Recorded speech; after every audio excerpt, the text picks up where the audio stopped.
chers frères et sœurs en Christ à travers le monde. Que Dieu vous bénisse abondamment et puissamment au nom de notre Seigneur et Sauveur Christ Jésus. C'est une très grande joie, comme d'habitude, de revenir à cette antenne. Ça fait pratiquement une semaine qu'on n'a pas eu d'enseignement, même pas la série Un message de Dieu, anciennement connu, un message de Dieu à ma pause de midi, qui est la série Le Pain Quotidien.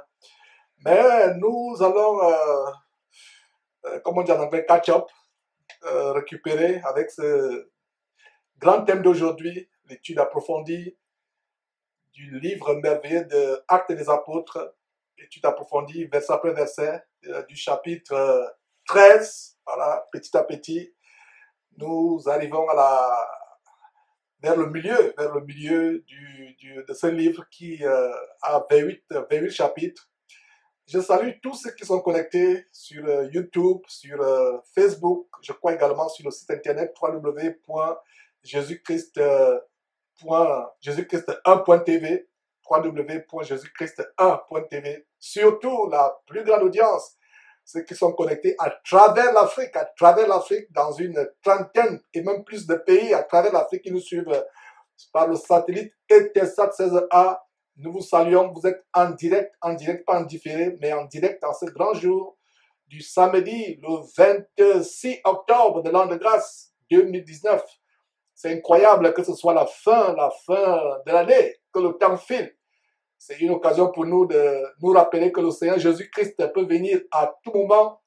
Nous vivons la fin des temps. Mes frères, nous allons donc commencer, et comme vous le savez, quoi que ce soit que nous faisons, en pensée, en parole ou en acte, nous faisons tout au nom de notre Seigneur et Sauveur Christ Jésus, en rendant par lui des actions de grâce à Dieu son Père qui est carrément notre Père. Donc, nous allons prier et je ne me fatiguerai point de vous rappeler que la femme qui prie Dieu sans se voiler la tête déshonore Dieu, insulte Dieu sur la base de 1 Corinthiens chapitre 11 verset 5.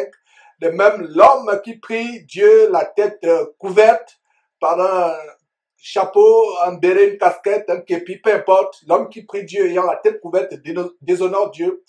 Ne suivez pas ce que ces faux pasteurs vous disent, ne suivez pas des abominations des religions telles que le catholicisme où vous voyez ces soi-disant hommes de Dieu prier avec des chapeaux sur la tête. Et c'est ce que certains faux pasteurs de la mouvance évangélico-protestantico-pentecôtiste sont en train de reprendre. Ne les suivez pas. Suivons la parole de Dieu. Ne suivez pas ce qu'un homme dit ou une organisation, surtout quand ça va à l'encontre de la parole de Dieu. Donc la femme qui prie Dieu sans se voir la tête commet un péché tellement grave qu'il serait mieux pour elle de ne même pas prier que de prier la tête couverte.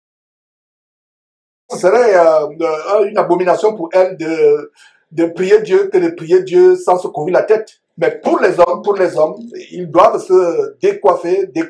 Donc, sœurs, s'il vous plaît, voilez-vous convenablement la tête, même pas une mèche doit déborder. Et frères, s'il vous plaît, assurez-vous que vous n'avez absolument rien dans la tête. Et nous allons donc commencer dans quelques instants, mais prions d'abord. Éternel Dieu, nous te rendons grâce, nous te remercions pour ta bonté, pour ta miséricorde. Seigneur, tu as eu pitié de nous en nous conservant la santé, en nous faisant voir cet autre jour. Malgré nos défaillances, malgré nos faiblesses, Seigneur Dieu, tu es fidèle, tu es grand, tu es compatissant.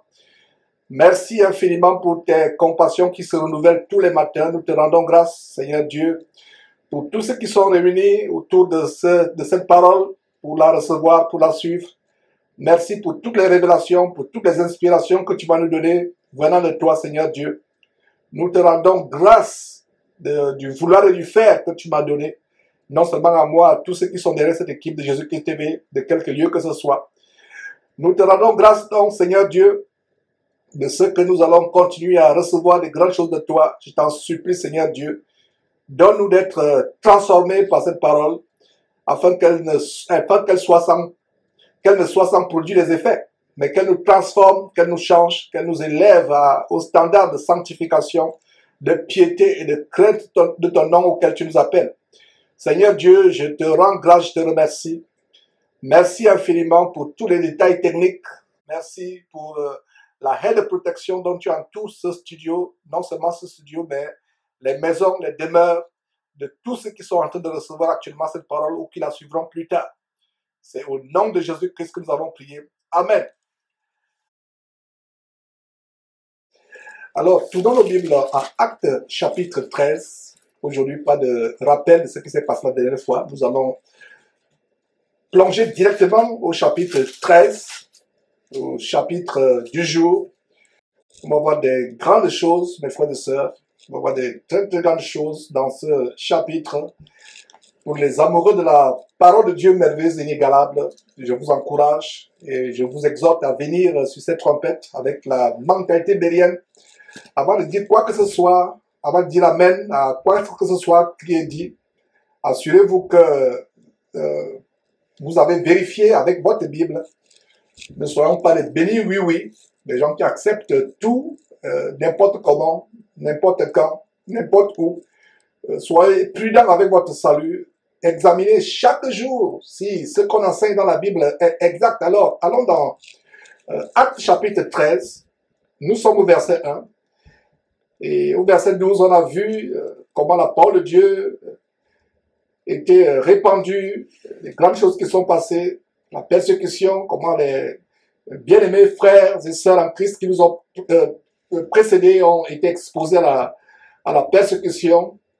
Et on a vu ces choses et comment Hérode est mort, le roi Hérode qui avait fait tuer Jean-Baptiste, qui avait également fait tuer Jacques par l'épée, comment il est mort. Il est mort parce qu'il n'avait pas voulu donner gloire à Dieu, il avait volé la gloire à Dieu, arraché la gloire à Dieu.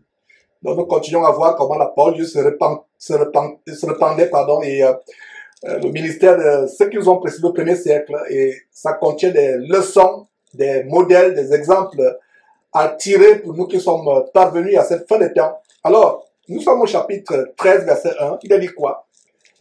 Il y avait dans l'église d'Antioche des prophètes et des docteurs.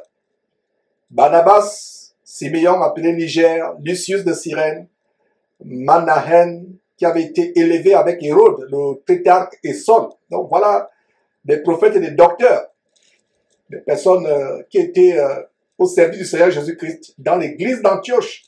Ouais, l'église d'Antioche était l'église d'une ville. Voilà un bon verset aussi qui nous montre que l'église n'est pas un bâtiment, l'église n'est pas une dénomination. Dans toute la Bible, vous ne voyez pas une église avec une pancarte ayant une dénomination, il y a un nom, parce que dénomination, dans dénomination, il y a dénomination, il y a le nom. Donc une église de Christ n'est pas une organisation, une assemblée ayant un nom, ayant un site internet, ayant une pancarte, ayant une hiérarchie de personnes qui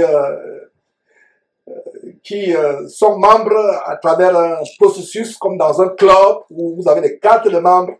Non, l'église du Seigneur Jésus-Christ véritable, c'est l'ensemble des chrétiens dans une ville. Donc, verset 1, il y avait dans l'église d'Antioche, ça veut dire que les chrétiens d'Antioche, comme on peut dire, dans l'église de Paris, dans l'église de Douala, l'église d'Abidjan, l'église de Lubumbashi, l'église de Bruxelles, etc.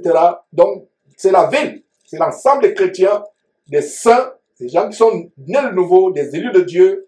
Dans cette ville, c'est eux qui forment l'église. Donc, dans l'église d'Antioche, il y avait des prophètes et des docteurs. Voilà les ministères que Dieu a établis pour le perfectionnement des saints, pour notre croissance spirituelle, comme on peut voir cela en Éphésiens chapitre 4, verset 11, les 5 dons de ministère, et vous pouvez aussi lire quelques dons de ministère en 1 Corinthiens chapitre 12 à la fin. Et voilà deux qui sont mentionnés ici, des docteurs et des prophètes, et ils sont énumérés. Barnabas, donc, était soit un prophète, soit un docteur. Il y a Simon, appelé Niger. Il y a Lucius de Cyrène. Cyrène, c'est en Libye. Donc, voilà un frère originaire de Libye, qui était aussi un frère. Il y avait Manahen, qui avait été élevé avec Hérode. Et ce qui est intéressant au verset 1 ici, par rapport à la mention d'Hérode, voilà Hérode, comme on a vu au chapitre précédent, qui avait fait tuer Jacques par l'épée, et quelque temps avant, bien de temps avant, il a fait égorger Jean-Baptiste pour plaire à sa femme adultérine et incestueuse qu'il avait arrachée à son frère. Et voilà quelqu'un, Manahen, qui avait été élevé avec Hérode. Qu'est-ce que ça nous apprend? Hérode était quelqu'un élevé en dignité, et voilà un Manahen qui aurait pu être à la place d'Hérode, qui aurait pu être un roi ou un prince ou un grand de ce monde, mais il a choisi suivre Jésus-Christ. Il a choisi être avec Barnabas, avec Simon, appelé Niger, avec Lucius de Cyrène. Voilà, il avait été élevé avec Hérode. Voilà un détail, mes frères et sœurs. Et quand la parole de Dieu donne un détail, quand ces gens qui écrivent la parole de Dieu, inspirés par le Saint-Esprit, donnent des détails, c'est pour que nous en tirions des instructions. Donc voilà quelqu'un qui, malgré le fait qu'il avait été élevé avec Hérode, Hérode qui était un roi, il était avec Hérode, élevé avec Hérode, mais il a cru. Il a cru. Comme la parole de Dieu dit, il n'y a pas, parmi ceux qui ont été sauvés, beaucoup de nobles, mais il y en a quand même. Et on va voir plus tard comment Paul aura la vie sauve à cause d'un enfant qui avait accès au palais de César. On va voir ces choses. Alors, nous voyons au verset 2. Pendant qu'ils servaient le Seigneur dans leur ministère et qu'ils jeûnaient, le Saint-Esprit dit, mettez-moi à part, Barnabas et Saul ou Paul, pour l'œuvre à laquelle je les appelais. Donc, voilà un détail de leur ministère dans comment ils servaient le Seigneur. Ça se passait comment? Avec les jeunes. Le jeûne est devenu quelque chose que les chrétiens font de moins en moins. C'est important, mes frères et sœurs, que nous prenions cette habitude de jeûner, de plus en plus de jeûner. C'est aussi un aspect de la discipline du corps. Pouvoir jeûner, pouvoir se priver des aliments pour un temps, ou se priver de certains plaisirs du monde pour un temps, pour d'ailleurs se discipliner, pour servir Dieu véritablement, se priver de ces choses. Et voilà donc comment ils avaient l'habitude de prier et de jeûner. Voilà un détail. Et c'est la raison pour laquelle j'insiste que le livre de Actes nous montre comment cette église naissante au 1er siècle établissait des standards, des baromètres que nous devions suivre, nous qui sommes parvenus à cette fin de temps, toutes les générations depuis le jour de la Pentecôte, à travers les siècles, devaient suivre, et jusqu'à aujourd'hui nous suivons. Dieu ne change pas, la parole de Dieu ne change pas. Il y a des gens, quand ils prient, ils disent, oh Dieu, tu es le même hier, aujourd'hui, éternellement. Mais quand il faut appliquer l'intégrité de la parole de Dieu, l'exactitude de la parole de Dieu, Dieu, à ce moment-là, change. Il va dire, mon frère, tu es vieux jeu, tu es de la vieille école, vis avec ton temps, ne sois pas ringard, ne sois pas vieux jeu, adapte-toi à la civilisation. Dieu, les choses ont évolué. Voilà, Dieu n'évolue pas. La doctrine de Dieu n'évolue pas. Nous ne devons pas adapter la parole de Dieu à notre culture, à notre civilisation. Nous devons prendre plutôt notre culture, notre civilisation et les assujettir, les soumettre à l'obéissance de la parole de Dieu. Notre civilisation, notre culture, nos traditions, nos coutumes ne doivent pas être édulcorées ou alors édulcorer la parole de Dieu. Nous ne devons pas soumettre la parole de Dieu à notre culture, adapter la parole de Dieu à notre culture. C'est notre culture qui doit plutôt disparaître. Nos traditions, nos coutumes, notre culture doivent être anéantis et se soumettre à l'autorité de Christ Jésus. Donc voilà comment ils avaient cette pratique de jeûner. Ils jeûnaient, et c'est dans ce jeûne que le Saint-Esprit se manifeste et dit, mettez-moi à part Barnabas et Saül, ou Saul, connu sous le nom de l'apôtre Paul, pour l'œuvre à laquelle je les appelais. Ils avaient déjà été appelés, n'est-ce pas?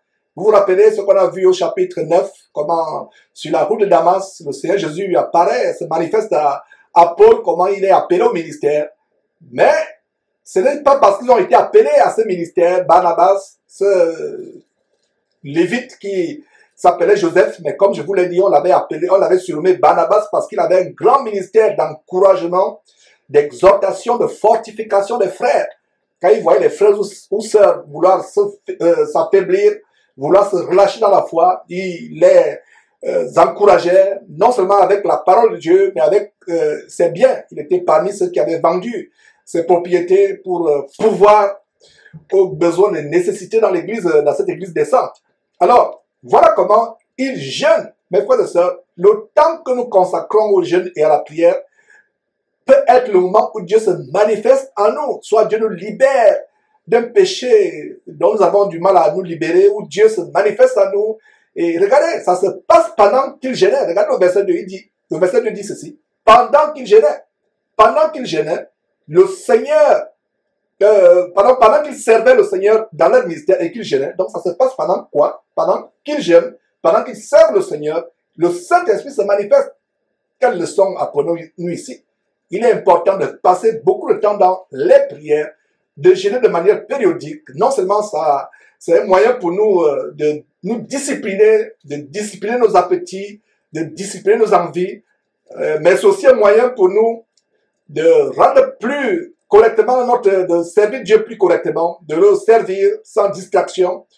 Parce que mes frères et sœurs, les boissons, les nourritures, pour ceux qui sont par exemple addicts au jus et d'autres aux boissons, peu importe qu'elles soient alcoolisées ou pas, d'autres qui sont addicts même à la nourriture, aux distractions de ce monde, ça peut être l'occasion de se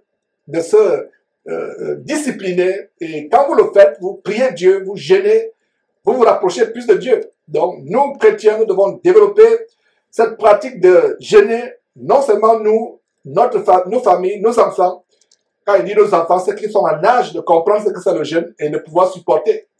Ce n'est pas une bonne chose d'imposer le jeûne à un enfant de 5 ans ou de 3 ans, il ne comprend pas ce que c'est. Mais pour un enfant qui atteint l'âge de raison de pouvoir discerner le bien et le mal, de pouvoir comprendre, pour les plus précoces, ça peut être à 12 ans, 13 ans. Ils peuvent jeûner, mais ne leur imposez pas des jeûnes aussi drastiques. Si vous avez peut-être décidé de faire 3 jours sans boire, sans manger, il serait prudent de ne pas imposer cela aux tout petits, aux tout jeunes enfants, même s'ils sont volontaires, même s'ils sont disposés à le faire. Ayant beaucoup de sagesse, et pour des jeûnes prolongés, peut-être 20 jours, 21 jours ou plus, où vous mangez peut-être une fois par jour et de manière légère, peut-être les légumes seulement pendant peut-être 3 semaines ou 1 mois. Assurez-vous que vous ne posez pas ces jeûnes drastiques aux tout petits enfants, c'est un détail. Mais ce serait bon, mes frères et sœurs, que nous ayons cette pratique de jeûner, de plus en plus de jeûner. Et si nous aux États-Unis, il y a une gangrène parmi les soi-disant chrétiens du monde, dans le monde qui se réclament être chrétiens. Il y a une grande addiction, un grand péché que beaucoup d'Américains ne pensent pas être un péché, celui de gloutonnerie. Manger plus qu'une info, manger à longueur de journée.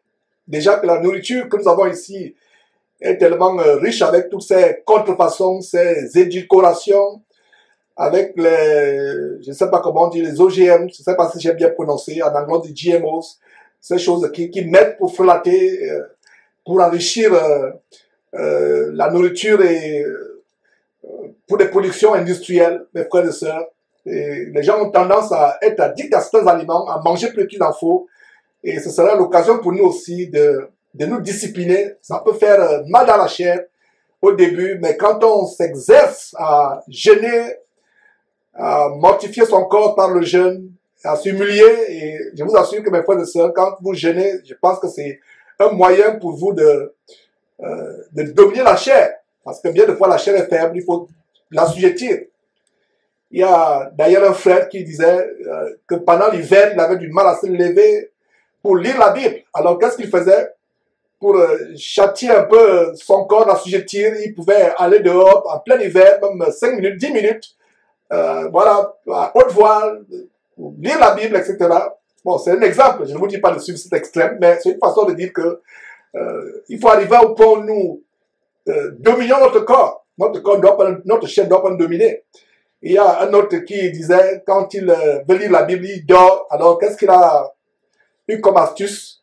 Quand il sent que le sommeil va venir, pendant qu'il lit la Bible, il se met dans une position inconfortable.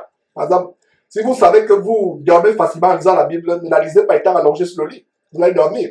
Alors, lui, il se levait, il la lisait à haute voix. Il se levait dans sa chambre ou dans son salon, peu importe la pièce de la maison. Il marchait en lisant la Bible à haute voix. Surtout quand le sommeil venait ou il sentait la fatigue. C'est les exercices qui nous amènent à à dominer, à assujettir notre chair.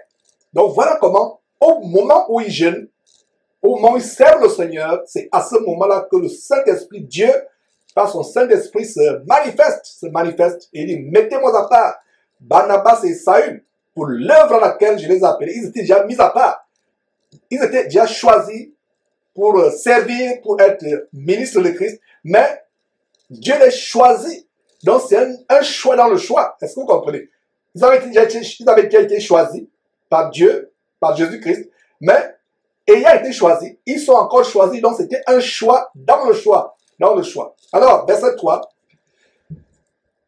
Alors après avoir jeûné et prié, ils leur imposèrent les mains et les laissèrent partir. Donc, les frères et sœurs qui priaient, qui avaient la pratique de jeûner, quand le Saint-Esprit se manifeste pour dire que mettez à part Barnabas et Saul, ils font encore un jeûne spécial par rapport à ça. Ils font des prières spéciales par rapport à ça, par rapport au ministère.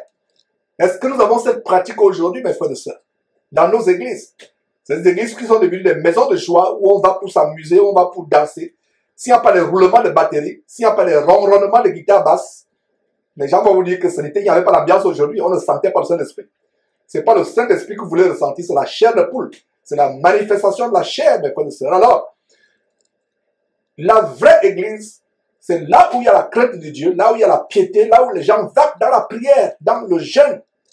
Une véritable église de Jésus, quand elle se réunit, si vous passez par la cour arrière ou devant, vous ne saurez même pas qu'il y a des gens qui sont derrière. Même quand ils chantent, ils vont chanter pas pour faire exploser la toiture. Ce n'est pas à force de hausser la voix, à force de vouloir exploser vos cordes vocales que Dieu va forcément écouter, agréer vos louanges. Vous pouvez adorer Dieu, louer Dieu, lui chanter des cantiques, même à voix basse. Il y a des fois, vous pouvez même chanter des cantiques en murmurance, même dans le cœur.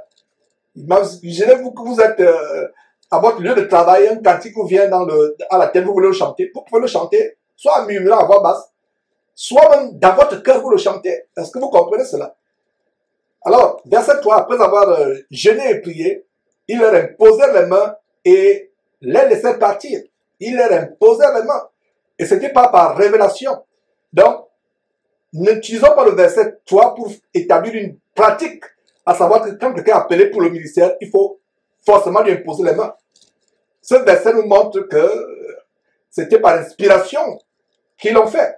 Parce que le verset nous montre que le Saint-Esprit leur a parlé en leur disant, mettez-moi à part Barnabas et Saul. Donc le Saint-Esprit leur a certainement aussi donné des instructions, à savoir que jeûner, prier et imposer leur les mains avant de partir. Ils ne faisaient pas ça de manière impulsive, de manière coutumière. À chaque fois qu'il faut mettre quelqu'un à part, on lui impose les mains. Non. Il faut avoir le feu vert de Dieu. L'apôtre Paul plus tard dit, n'imposez pas les mains avec précipitation. Ne participez pas au péché des autres. Est-ce que vous savez qu'il y a des démons qui se manifestent ou qui se transfèrent par l'imposition des mains? Vous qui imposez les mains à quelqu'un, vous pouvez être sincère. Vous pouvez être honnête dans votre cœur. Vous avez l'amour pour la personne pour qui vous voulez administrer la guérison. Vous imposez les mains. Mais vous êtes contaminé. Vous recevez les démons. Vous recevez même la maladie que la personne avait. N'imposons pas les mains avec précipitation. C'est un risque. Assurez-vous que vous imposez les mains si et seulement si vous avez reçu le feu vert de Dieu. Si cela est une manifestation, c'est une révélation, je vais dire une révélation du Saint-Esprit. Donc, n'imposez pas les mains de manière impulsive, de manière impulsive, sans avoir le feu vert de Dieu. Verset 4. Barnabas et Saul, envoyés par le Saint-Esprit, voilà, encore, il y a une précision, 2 fois. Le verset 2 nous montre comment le Saint-Esprit se manifeste. Le verset 4 met l'emphase en disant que Barnabas et Saul, envoyés par le Saint-Esprit, descendirent à Séleucie. Et de là, ils s'embarquèrent pour l'île de Chypre. Ils prirent le bateau à Séleucie pour se rendre à Chypre. Et comprenez, mes frères et sœurs, que vous ne pouvez pas vous engager dans un ministère ou commencer une œuvre de Dieu si véritablement vous n'êtes pas appelé. Beaucoup de personnes aujourd'hui Je ne parle pas des faux pasteurs, des pasteurs vampires ou escrocs. Je me parle des chrétiens qui sont sincères, ils s'engagent, soit par envie. J'ai vu l'autre avec son ministère. Moi aussi, je vais commencer un ministère. Moi aussi, je vais être pasteur. Moi aussi, je vais avoir une chaîne YouTube où je pense. Moi aussi, je vais faire ceci, je vais faire cela. Mais frères et sœurs, assurez-vous que quand vous engagez dans un ministère, vous avez le feu vert de Dieu, vous êtes appelé véritablement. Sinon, vous allez vous lasser. Ça deviendra un fardeau à un moment. Et vous pouvez même retourner à ce que vous avez vomi. Assurez que vous avez été appelé par Dieu. Et quand vous êtes appelé par Dieu, il peut m'arriver que vous tombiez, que vous chutiez. Mais Dieu va toujours vous relever, va vous soutenir, sera avec vous. Donc, voilà, il descendira à celui-ci, envoyé par le Saint-Esprit, conduit par le Saint-Esprit. Et quand le Saint-Esprit vous conduit, il vous permet de résister aux tentations, de résister à la faiblesse, de supporter la persécution, etc. Verset 5. Arrivé à Salamine, ils annonçaient la parole de Dieu dans les synagogues des Juifs. Ils avaient Jean pour aide. Voilà, Jean, surnommé Marc. Donc, ils arrivent à Salamine, ils annoncent la parole de Dieu dans les synagogues des Juifs. Et comme j'ai posté il y a quelques jours, c'est un posting, mes frères et sœurs, et il y a des gens qui disaient qu'ils n'ont pas, quelqu'un qui a dit, voilà, mais Jean, je n'ai pas compris ce posting, qu'est-ce que tu voulais dire par là, je n'ai rien compris. Et le posting que j'ai mis il y a quelques jours disait, je l'ai publié sur WhatsApp, sur Facebook et sur YouTube, en disant que les apôtres Pierre ou Paul ou Barnabas ou Jean, etc., n'entraient pas dans le temple, dans les synagogues, pour devenir membres de ces temples, de ces synagogues. D'ailleurs, dont les chefs les persécutaient, les battaient à mort, les persécutaient à mort. Donc, les apôtres comme Pierre, Jean, Barnabas, Paul n'entraient pas dans les synagogues ou dans le temple, un seul temple qui a été créé dans toute l'histoire, qui a été construit dans toute l'histoire du peuple juif, un seul temple, ou dans les différentes synagogues des Juifs. Ils n'entraient pas pour en devenir membres ou pour s'associer aux chefs de ces bâtiments qui d'ailleurs les flagellaient, les persécutaient à mort. Mais ils entraient pourquoi? Ils y entraient pour en faire sortir ceux qui étaient retenus captifs, prisonniers de la religion, afin de les conduire à Jésus-Christ. Voilà, il y a des gens qui vont dire, vous dites que nous ne devons plus avoir des temples, nous ne devons plus avoir des bâtiments pour les réunions d'église. Mais Paul et Pierre entraient dans les bâtiments, n'est-ce pas? Entraient dans le temple des synagogues. C'est que vous n'avez pas compris pourquoi ils y entraient. Ils n'y entraient pas pour devenir membres de ces synagogues, avoir une carte de membre, être sur le rôle de l'église, où on va vérifier s'il a fait, il donne ses dîmes fidèlement tous les mois, être contrôlé, on contrôle votre vie, on contrôle vos finances, on contrôle votre foyer, on contrôle votre femme, votre époux, vos enfants, on vous contrôle. Vous ne pouvez rien faire sans la vie du pasteur, entre guillemets. S'il y a un voyage à faire, une affaire à monter, il faut d'abord le voir, etc. Et ils abusent de vous. Non, ces gens n'entraient pas dans ces maisons, ces bâtiments pour en devenir membres ou pour s'associer à leur chef. Ils y entraient pour annoncer la parole de Christ. Et quand les gens se convertissaient, croyaient à la bonne nouvelle du Seigneur Jésus-Christ, ils ne pouvaient plus rester dans ce temple. Parce qu'ils comprenaient que l'enseignement de Christ était aux antipodes, c'est-à-dire diamétralement opposé aux dogmes religieux qu'on les inculquait, qu'ils ingurgitaient dans ces temples, dans ces synagogues. Donc, les serviteurs du Seigneur Jésus-Christ, les apôtres, prophètes et autres, entraient dans les synagogues pour en faire sortir ceux qui se convertissaient, qui acceptaient la doctrine de Christ. Ils sortaient là et se réunissaient de maison en maison. Donc la personne qui a dit « je ne comprends pas ce posting, je ne comprends pas ce que ça signifie », voilà la signification. Que l'église de Jésus-Christ véritable ne se réunit pas dans les temples faits de main d'homme, dans les bâtiments, les synagogues. L'église de Jésus-Christ se réunit de maison en maison. Alors, verset 6 à nouveau, ayant ensuite traversé toute l'île jusqu'à Paphos, ils trouvèrent un certain magicien, faux prophète juif, nommé Bar-Jésus. Voilà. Bar-Jésus, il avait le nom de Jésus. Mais avant Jésus, c'était Bar. Qu'est-ce qu'une barre? Quand on barricade une porte, par exemple avec une barre de fer ou un acier, c'est pour que personne n'y entre, n'est-ce pas? Donc, cet homme avait un nom qui signifiait exactement ce qu'il faisait. Il barrait la voie aux gens qui voulaient aller à Jésus. Barre Jésus. Il s'appelait Élimas, comme on va voir au verset 8. Mais le verset 6 dit, ensuite, ayant traversé toute l'île jusqu'à Paphos, il trouvait un certain magicien, faux prophète juif, faux prophète juif. Il se prenait pour prophète, mais Dieu savait que c'était un faux prophète. Voilà comment le Saint-Esprit révèle à Luc, qui écrit le livre d'Actes, que cet homme était un faux prophète. Et d'ailleurs, la suite de l'histoire va nous montrer qu'en réalité, il était un faux prophète. Alors, il trouvait c'était un magicien, exactement comme Simon le magicien, en Actes chapitre 8, qu'on a étudié il y a quelques semaines, qui avait été merveillé par les miracles que Philippe faisait, merveillé par le Saint-Esprit que les gens recevaient. Alors il a même offert, il a été converti, il a abandonné sa magie. Pourtant c'était un personnage important dans toute la Samarie. Il émerveillait les foules par les tours de magie au point où des personnes aveuglées, n'ayant pas de discernement, comme la majorité des chrétiens aujourd'hui, attribuaient à Dieu les miracles mensongers, les tours de magie. Alors quand Philippe arrive en Samarie, Simon le magicien lui-même y croit, il se convertit. Mais son cœur étant toujours rempli de cupidité, il va vouloir acheter des mains de Pierre et de Jean. La puissance du Saint-Esprit leur dit, il offre de l'argent, il dit, voici de l'argent, donnez-moi cette puissance afin que moi aussi, je puisse imposer les mains aux gens, qu'ils puissent recevoir cette puissance du Saint-Esprit. Et l'apôtre Paul, plutôt l'apôtre Pierre, indigné, tellement indigné, lui a dit que ton argent périsse, meure avec toi, puisque tu as cru que le don du Saint-Esprit s'acquérait à prix d'argent. Pierre a été indigné. Beaucoup de chrétiens aujourd'hui ne sont pas indignés de ce que les prières sont vendues. Les miracles, soi-disant, sont vendus. On fait payer les délivrances. Les gens ne sont pas indignés.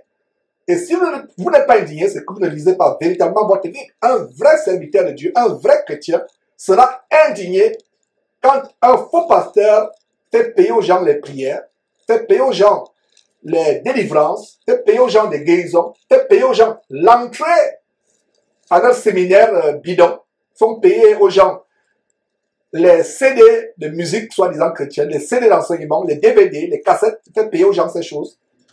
Un vrai homme de Dieu ne fera jamais cela. Alors, tout comme Philippe, le magicien en Actes chapitre 8, voilà un autre magicien, mais la différence du magicien en Actes chapitre 8, à la différence de Philippe, à la différence de Simon le magicien, excusez-moi, à la différence de Simon le magicien, qui s'est converti, qui a renoncé à sa magie, voilà un magicien qui va plutôt faire opposition à l'évangélisation de Paul. Vous pensez qu'il y a quelque chose de nouveau sur le soleil? Au temps de Paul, il y avait des magiciens qui ravageaient les églises et qui fermaient la porte du ciel à plusieurs personnes. Ils fermaient la porte pour aller à Jésus-Christ. Et le travail de Jésus-Christ, cette trompette, c'est non seulement de vous exposer la doctrine véritable du Seigneur Jésus-Christ, mais aussi et surtout de dénoncer toute personne qui vous bloque la voie pour aller à Jésus-Christ. Donc voilà comment il traverse toute l'île, verset 6 à nouveau. Il trouvait un certain magicien, faux prophète juif, c'était un juif, mais faux prophète, nommé Bar-Jésus. Bar-Jésus, il portait très bien son nom. Et tout faux prophète est commissionné par Satan pour faire quoi? Pour barrer la voie à Jésus. Comme ces faux pasteurs que nous dénonçons, Mamadou Kalabiri, Samuel Petermich, Alf Lukao, Masolo Tunasi, etc. Apparemment, ils vous donnent l'évangile apparemment, mais c'est un évangile empoisonné. Qu'est-ce qu'ils font en réalité? Ils viennent avec un vernis d'évangile de Christ, mais à l'intérieur du poison, ce sont les Bar-Jésus. Ils vous barrent la voie à Jésus, comme cette vidéo que nous avons montrée en début d'émission, cette femme qui a la main courte, et qui fait du spectacle, elle se fait guérir par un pasteur qui, soi-disant, rallonge le bras. Et qu'est-ce qu'on constate par la suite? On constate que elle fait le même spectacle dans différentes soi-disant églises, des églisettes, des maisons de joie, des habitations de démons.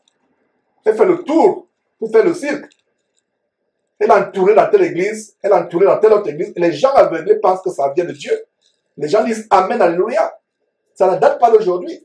Ces faux pasteurs sont des barres Jésus. Barre Jésus signifie, ils vous barrent la voie à Jésus. Ils vous enseignent des doctrines de démons. Ils vous enseignent un autre évangile. Ils vous enseignent d'autres doctrines, des doctrines étrangères, des doctrines de démons qui n'ont rien à voir avec la parole de Dieu. Voilà ce qu'ils vous enseignent. Ils vous barrent la voie à Jésus.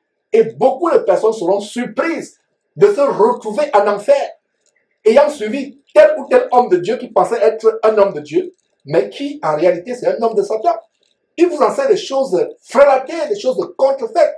Et si vous examinez votre Bible, comme la semaine passée, on vous montre un homme, mes frères et sœurs, qui fait la Sainte Seine, ce qu'on appelle communément la Sainte Seine, le repas du Seigneur. Il l'a fait avec la tête d'un cochon. Je vous a montré l'image, comment il embrasse, il fait une bise, un bisou à la tête de cochon. Il la soulève et voilà, il va prendre des morceaux de chair, distribuer aux gens en guise de communion. En fait, c'est la sorcellerie. Ceux qui prennent cette communion ne savent pas que c'est leur tête qui est représentée par cette tête de cochon. Et il y a beaucoup de morts dans ces églises, il y a beaucoup d'accidents de circulation, des fausses couches, des femmes qui avortent, des femmes stériles, et toutes sortes de choses destructrices qui se passent dans ces maisons d'habitation. Alors, voilà notre histoire au sujet de Simon, pas Simon le magicien, je vais dire un autre magicien, Bar Jésus, qui barre la voie à Jésus. Donc, verset 6 à nouveau, ayant ensuite traversé toute l'île jusqu'à Paphos, ils trouvèrent un certain magicien, faux prophète juif, nommé Bar Jésus, qui était avec le proconsul Sergius Paulus, homme intelligent. Ce dernier fit appeler Barnabas et Saul ou Paul et manifesta le désir d'entendre la parole de Dieu. Voilà, mes frères et sœurs, un homme intelligent, un ambassadeur, proconsul, c'est comme un consul, il s'appelait Sergius Paulus, un homme intelligent, non seulement intelligent, un noble, un homme puissant, noble, certainement riche. Malgré cela, malgré son titre, malgré son statut social, cet homme fait appeler Barnabas et Saul. Il a entendu parler de Barnabas et Saul à l'île de Paphos. Il entend parler de Barnabas et Saul. Il les fait appeler. Et il faut aussi entendre la parole de Dieu. Le verset 10 nous montre la réaction de Paul.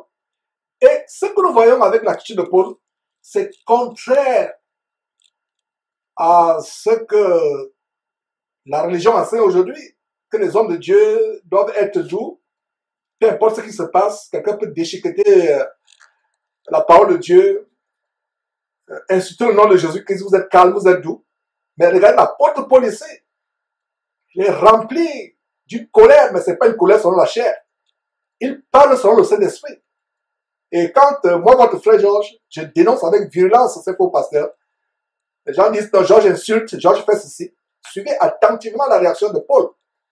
Homme plein de toute espèce de ruse et de fraude, fils du diable, ennemi de toute justice, ne cesseras-tu point de pervertir les voies droites du Seigneur? C'était Georges, on devait dire, ah, Georges insulte. Mais regardez la parole de Dieu. Avez-vous jamais lu ce verset? Comment Paul, de manière dure, confronte un magicien? C'est la même attitude que tout homme de Dieu véritable doit avoir face aux faux pasteurs, aux faux prophètes, face aux magiciens déguisés en ministres de Christ qui barrent la voie à Jésus. Voilà l'attitude que nous devons avoir. Sans pitié. Cette théologie, doctrine humaniste, qui nous montre que les pasteurs doivent être doux, sont comme des agneaux, ils ne réagissent pas. Nous sommes doux, par nos actes. Nous ne luttons pas contre la chair et le sang. Nous ne bagarrons pas. Nous ne luttons pas physiquement avec les coups de poing. Mais quand il s'agit de défendre l'intégrité de la parole de Dieu, nous sommes virulents. C'est la guerre. L'apôtre Paul dit qu'il a été établi pour la défense et la confirmation de l'évangile. La défense et la confirmation de l'évangile. Il parle du combat qu'il soutient. Quel combat? Le combat contre les bas Jésus. Le combat contre les ennemis de la foi. Le combat contre les gens qui ferment la porte du ciel. La porte qui mène à Jésus. Il a fermé des bas Jésus. Paul n'a pas été timide. Paul n'a pas été poltron. Donc, vous qui pensez qu'un homme de Dieu doit fermer les yeux sur toutes les bassesses, être comme un agneau, ne rien rétorquer, laisser les gens faire, ne pas juger, parce que Dieu juge. Qu'est-ce qui se passe ici? Est-ce que nous lisons la même Bible, frères et sœurs? Alors, si nous lisons la même Bible, voilà l'attitude d'un vrai homme de Dieu, verset 10. Qu'est-ce qu'il dit à Simon le magicien, qu'est-ce qu'il dit au magicien, Élimas le magicien? Il dit quoi? Homme plein de toute espèce de ruse et de diable et de ruse et de fraude. Homme plein de toute espèce de ruse et de fraude. Fils du diable. Ennemi de toute justice. Ne cesseras-tu point de pervertir les voies du Seigneur? Ça ne s'arrête pas là. Il y a quelque chose qui se passe au verset 11. Découvrons cela ensemble. Verset 11. Maintenant, voici, la main du Seigneur est sur toi. Qu'est-ce que c'est toi? La main de Paul? Non, pas ma main. La main du Seigneur. Donc, que ces faux pasteurs sachent que quand ils ferment la porte vers Jésus-Christ, la porte du ciel à des foules, avec des miracles contrefaits comme ce qu'on vous a montré en début d'émission, avec des fausses visions, des fausses révélations, des fausses délivrances, ce n'est pas la main d'un homme qui est sur eux. Ce n'est pas la main de Georges, ce n'est pas la main de qui que ce soit le Jésus-Christ qui est sur eux, mais c'est la main du Seigneur Jésus-Christ qui est sur eux. Alors, verset 11, voici, maintenant voici, la main du Seigneur est sur toi. Tu seras aveugle et pour un temps, tu ne verras pas le soleil. Aussitôt, l'obscurité et les ténèbres tombèrent sur lui. Il cherchait en tâtonnant des personnes pour le guider. J'imagine l'émerveillement du proconsul. J'imagine comment le proconsul a été émerveillé, épaté, en se disant, donc ce magicien, tout ce temps a pris mon argent. Il n'avait aucune puissance. Le voilà, frappé d'aveuglement. Tu seras aveugle pour un temps. Et regardez même la miséricorde de Dieu. Le Saint-Esprit ne dit pas ici que tu seras aveugle jusqu'à ta mort. Tu seras aveugle pour un temps. Le temps pour toi est de repentir. Si il est possible pour toi de te repentir. Le temps pour toi, mais la Bible ne dit pas si ce magicien s'est repenti ou pas. Et si c'était repenti, la Bible l'aurait dit, comme on a vu avec le cas de Simon le magicien, qui lui s'est repenti. Malgré le fait qu'il a glissé encore sur les vomissures de sa cupidité. Mais au moins, le Saint-Esprit atteste qu'il s'est repenti. Mais tel n'est pas le cas avec Élimas le magicien. Et regarde la miséricorde de Dieu. Tu seras aveugle, pas jusqu'à ta mort, pas à perpétuité. Tu seras aveugle pour un temps. 2 mois, 3 mois, 5 ans, 10 ans. La Bible ne précise pas, mais pour un temps, pas définitivement. Et ma compréhension, c'est que le temps pour toi de reconnaître que Dieu a donné son Fils Jésus-Christ comme la seule voie pour aller à lui. Et que quiconque s'oppose à cette voie sera frappé d'aveuglement. Combien de pasteurs sont morts que nous avons dénoncés? Nous dénonçons, il y a, s'il m'abuse, 4 ou 5 pasteurs qui sont morts qu'on a dénoncés derrière cette trompette. Miles Morrow est décédé. Il y a un qui s'appelait Jésus qui est décédé. Vous pouvez, je ne me rappelle pas, vous qui êtes fidèles sur nos émissions Jésus-Christ, vous pouvez m'aider à recenser des pasteurs qu'on a avertis, qu'on a dénoncés, qui sont morts, frappés de mort. On les a pourtant avertis.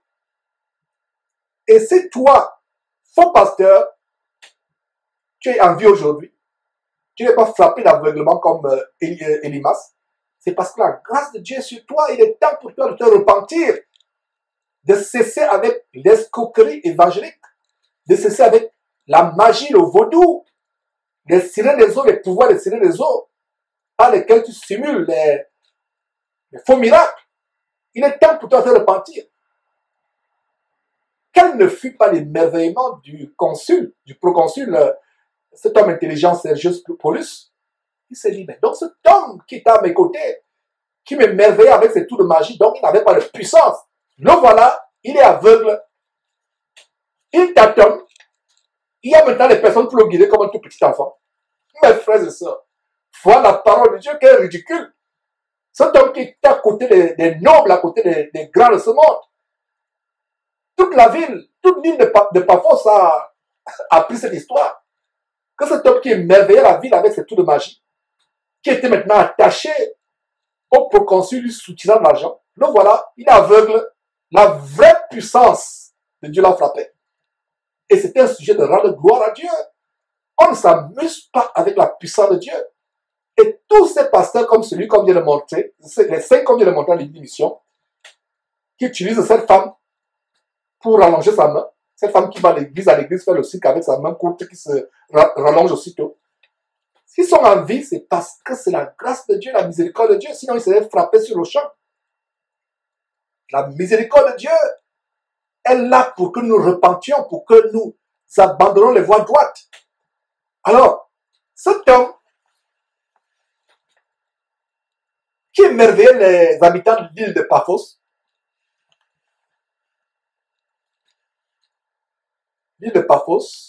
qui était attaché au proconsul, le voilà, il est frappé d'aveuglement. Où est sa puissance? Où sont ses tours de magie? Dans l'eau. Voilà ce qui se passe quand les pouvoirs magiques sont confrontés à la puissance du nom de Jésus-Christ, à la puissance du Saint-Esprit. J'aimerais un jour me rendre chez Béni-Hinn. Je pense que c'est... s'il se rend à Houston, je pense que je pourrais aller là-bas. Et ce serait une bonne idée d'aller pour dire qu'il y a une prière. Et devant là-bas, qu'il expérimente la puissance du nom de Jésus. Il y a quelqu'un qui a fait cela, c'est Joel Osteen. Il est allé dans la foule, il s'est levé avec sa Bible. Il a commencé à confronter Joel Osteen, qui a une église, entre guillemets, une habitation de démons de 40 000 personnes qui se réunissent chaque dimanche. Il l'a confronté publiquement avec sa Bible. En pleine séance, en plein culte diabolique. Et s'il y avait des véritables hommes de Dieu qui se rendaient à ces cirques comme celui de Béni-Hinn où il y a des tours de magie, au nom de Jésus, toi, démon du Kundalini qui est en toi, je t'anéantis, je te réduis au silence et je te soumets à l'autorité de Jésus-Christ. Tu fléchis au genou devant Jésus-Christ. Vous allez voir Béni-Hinn tuer tomber. D'ailleurs, on vous a montré une vidéo où il est tabassé par ces démons qui le jettent à gauche à droite. Ses propres démons le tabassent. Mais qu'en est-il si ces démons qui le manipulent, qui font qu'il fasse des miracles mensongers, qu'en est-il si ces démons un jour sont confrontés à l'autorité de Jésus-Christ? C'est pour ça que quand je lui ai envoyé il y a quelques jours une demande d'interview, je devais me rendre à Dallas, de Houston à Dallas, son équipe a décliné, il a décliné, ils ont répondu, il a répondu disant que voilà, il n'y a pas d'interview, on ne vous accorde pas d'interview. Et vous savez pourquoi? Les démons qui sont derrière son ministère ont détecté que si ce monsieur vient pour cette interview, ce sera la guerre contre nous, il viendra pour nous tourmenter. Un vrai chrétien doit avoir l'audace, l'autorité et le courage de l'apôtre Paul. L'apôtre Paul ne s'est pas laissé intimider par Elimas, le magicien. Alors toi, mon frère, pourquoi tu vas être intimidé par les Charles Passot, les Alpha Lucao, les Béni-Hinn? Non, ne sois pas intimidé, ils ne sont rien. La Bible ne dit-elle pas que celui qui est en nous est plus grand que celui qui est dans le monde? Tu as le Christ en toi, tu as l'autorité devant Jésus-Christ. Tout genou fléchit, tant au ciel, sur la terre et plus bas que la terre. Ma prière, c'est que les vrais chrétiens reconnaissent l'autorité qu'ils ont en Christ Jésus face aux démons, face aux magiciens qui utilisent ces démons, face aux sorciers déguisés en pasteurs qui utilisent des pouvoirs des esprits des eaux, des sirènes, des démons des eaux et autres démons. Que les vrais chrétiens sachent qu'ils ont l'autorité. Voilà une leçon à tirer de l'histoire de Paul qui rend aveugle pour un temps. 2 ans, 2 mois, 2 semaines, 20 ans, Dieu seul sait. À longueur de ce temps, mais il est aveugle pour un temps.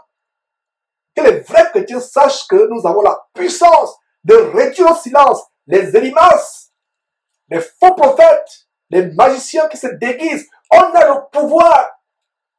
Vous allez dimanche dans leur séance de magie, vous y entrez, ils veulent vous imposer les mains, ils ne viendront même pas vers vous. Les démons ont peur, il va passer.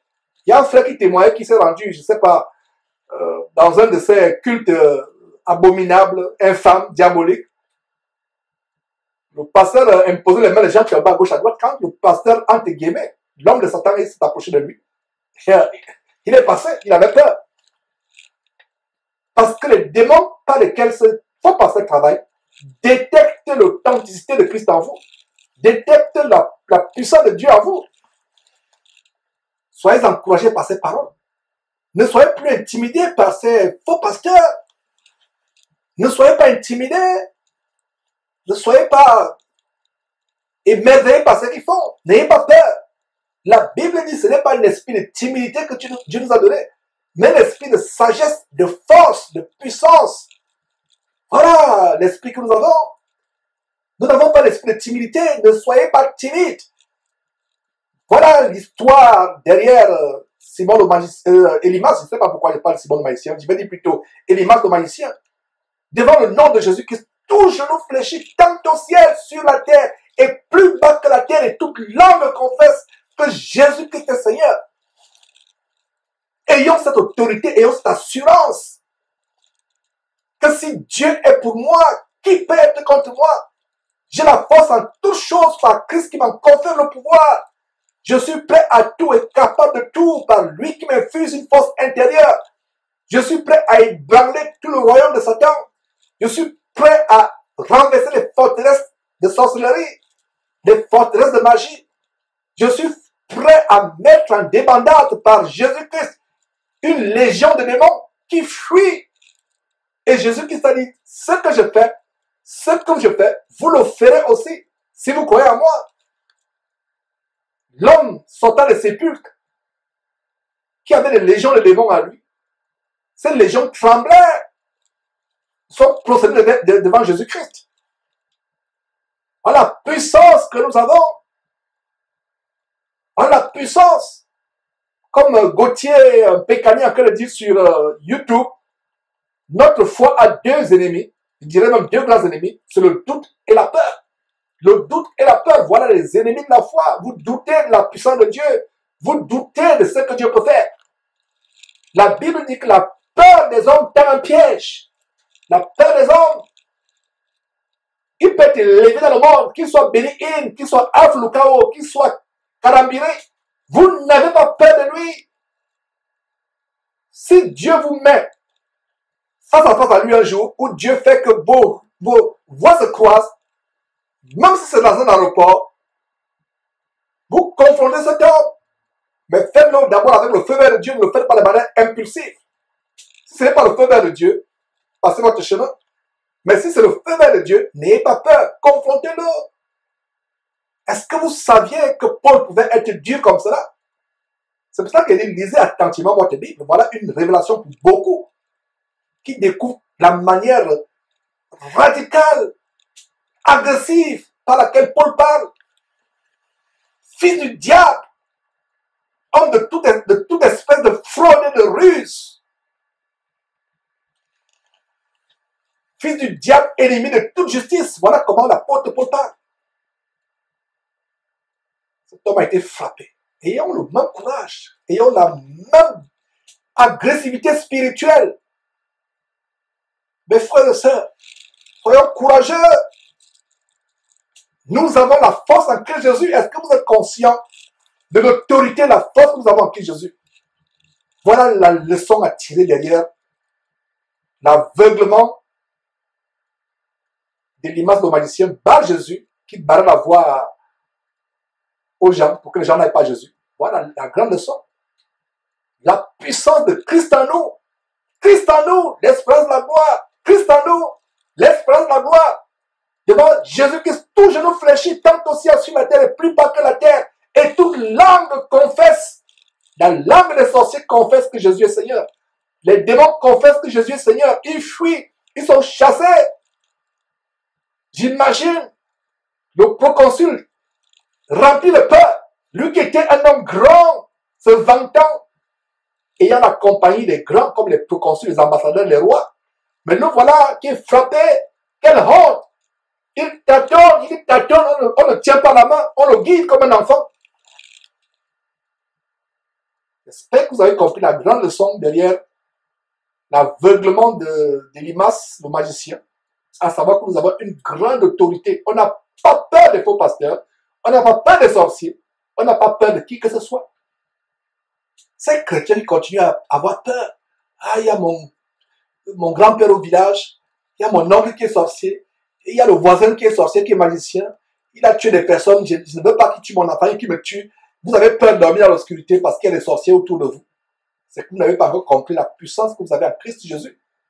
Puisse cette histoire de Paul frappant l'aveuglement, Élimas le magicien, nous faire prendre conscience de l'infinie grandeur de la puissance que nous avons en Christ Jésus face aux ennemis de la foi. Face aux ennemis de la foi. Ces chrétiens émotionnels aujourd'hui qui disent non, il fallait prier pour lui, il fallait faire ceci. Si c'était à ce temps, ils devaient critiquer Paul, dire que Paul, tu es méchant. Comment tu peux frapper l'aveuglement d'un homme? Est-ce que c'est Paul qui a frappé l'aveuglement? Ce n'est pas lui. Que dit le verset 11?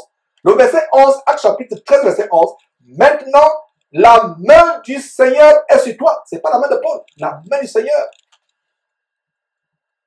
Mais aujourd'hui, les sœurs en Christ, surtout les sœurs émotionnelles, vont dire, oh Georges, tu n'aurais pas dû faire cela, tu es agressif.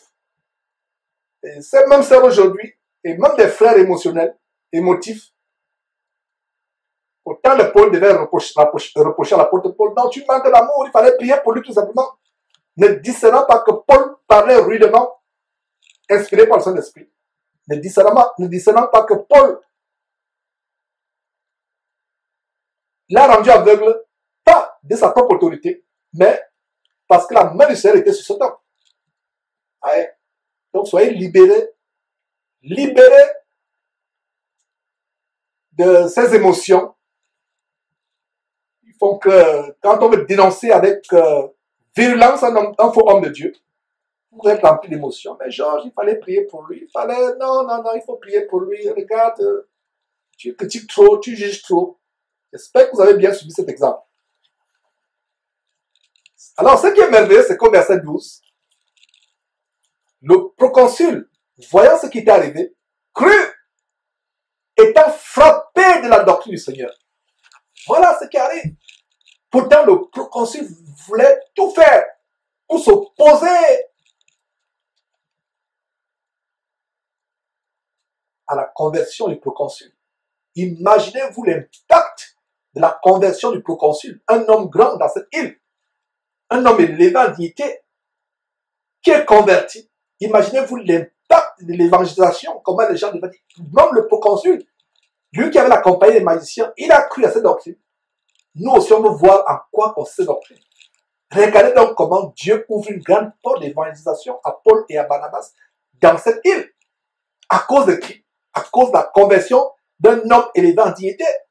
Cet homme a cru, étant frappé, j'aime comment la Bible parle, étant frappé de la doctrine du Seigneur. Si vous n'avez pas la version du second, je vous la conseille comme Bible principale. Maintenant, vous pouvez avoir d'autres versions, une ou deux, pour comparer, mais ayez la Bible 8 secondes, 1910, pas les versions après 1910, mais 8 secondes de l'année 1910, cherchez-la. Allez. Le proconsul, verset 12, alors le proconsul, voyant ce qui était arrivé, crut et étant frappé dans la doctrine du Seigneur. Verset 13, Paul et ses compagnons s'étant embarqués à Paphos, se rendirent à Perge, en Pamphylie. Jean se sépara d'eux et retourna à Jérusalem. Verset 14 de Perge, ils poursuivirent leur route et arrivèrent à Antioche de Pisidie. Étant entrés dans la synagogue le jour du sabbat, ils s'assirent. Voilà, encore la synagogue, ils ne sont pas entrés dans la synagogue pour demander à remplir les cartes de membres, à devenir membres, ou à s'associer, à dire voilà, on sera partenaire avec vous. Non! Il entre dans la synagogue et vous allez voir dans les versets suivants, il leur expose la doctrine de Christ, exactement ce que Étienne a fait le jour où il a été lapidé en Actes chapitre 7, on a vu cela. Il va leur exposer la parole. Beaucoup vont se graisser les dents. On va voir comment les formes de distinction seront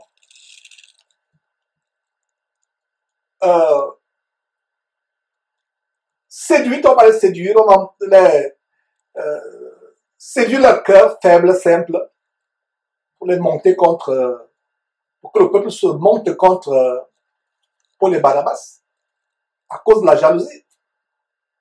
Donc, ils se rendent dans une synagogue, en Antioche de Pisidie, le jour du sabbat. Et pourquoi le sabbat? Ce n'est pas parce que c'est un jour où l'église devait se réunir. Ce qui est encore dans la tradition juive, se réunissait le jour du sabbat, qui est le dernier jour de la semaine, samedi. Mais tout simplement parce que ce jour-là, c'était le jour où beaucoup de gens se rassemblaient dans la synagogue. Et parmi ceux qui se rassemblaient dans la synagogue, vous aviez, on trouvait des juifs pieux, qui ne connaissaient pas Jésus-Christ peut-être, personne ne leur avait prêché de la nouvelle naissance, le salut par Jésus-Christ, mais ils étaient pieux, ils aimaient Dieu et ils persévéraient dans le judaïsme pensant que c'est la seule voie, ne connaissant pas Christ. Les gens pieux se retrouvant dans la synagogue samedi, le jour du sabbat. Donc, Paul et Barnabas profitent de ce jour, entrent dans la synagogue pour pécher. Parce que n'oubliez pas que Jésus a dit à ses premiers apôtres qu'il a choisis, vous êtes des pêcheurs de poissons, mais moi je ferai vous des pêcheurs d'hommes. Donc Paul et Barnabas vont avec un grand filet, au sens figuré, pour le jeter sur cette synagogue ce samedi, ce jour du sabbat, parce qu'il y avait des poissons qui devaient être pêchés ce jour-là. Parce que c'est pas n'importe quel juif qui pouvait entrer dans la synagogue le sabbat. En majorité, c'était les gens créant Dieu et étant pieux. Alors, ceux qui suivent, il leur adresse la parole de Dieu, il les exhorte. Et lisons encore le verset 14. De Perge, ils poursuivirent leur route et arrivèrent à Antioche de Pisidie. Étant entrés dans la synagogue, le jour du sabbat, ils s'assirent. Verset 15. Après la lecture de la loi et des prophètes, les chefs de la synagogue leur envoyèrent dire, hommes frères, si vous avez quelque chose, quelque exhortation à adresser au peuple, parlez. Ces chefs de la synagogue, comme on va voir par la suite, ne savaient pas que c'était la décision de la synagogue qu'ils avaient décrétée en autorisant à Paul et à Barnabas de parler.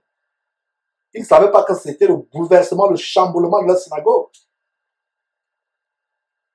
Après cette prédication, qui commence au verset 16, ces gens ont dû regretter.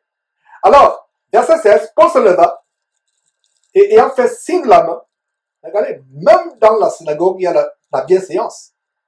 Les gens n'interviennent pas tant à travers, il n'y a pas de chahut, il n'y a pas de la cacophonie, il n'y a pas du tohu-bohu. Même dans la synagogue, vous voyez la bienséance. À plus forte raison, les vraies églises de Dieu. Vous vous réunissez dans une vraie église de Dieu, dans une maison. Il ne faut pas qu'il y ait du désordre. Dieu a horreur du désordre. Dieu est un Dieu de paix et d'ordre, pas un Dieu de désordre. Donc voilà comment Paul ne prend pas la parole n'importe comment.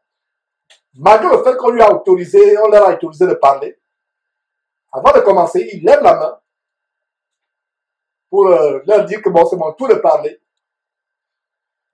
Il dit, hommes israélites, et vous qui créez Dieu, écoutez. C'est ça que je vous ai dit.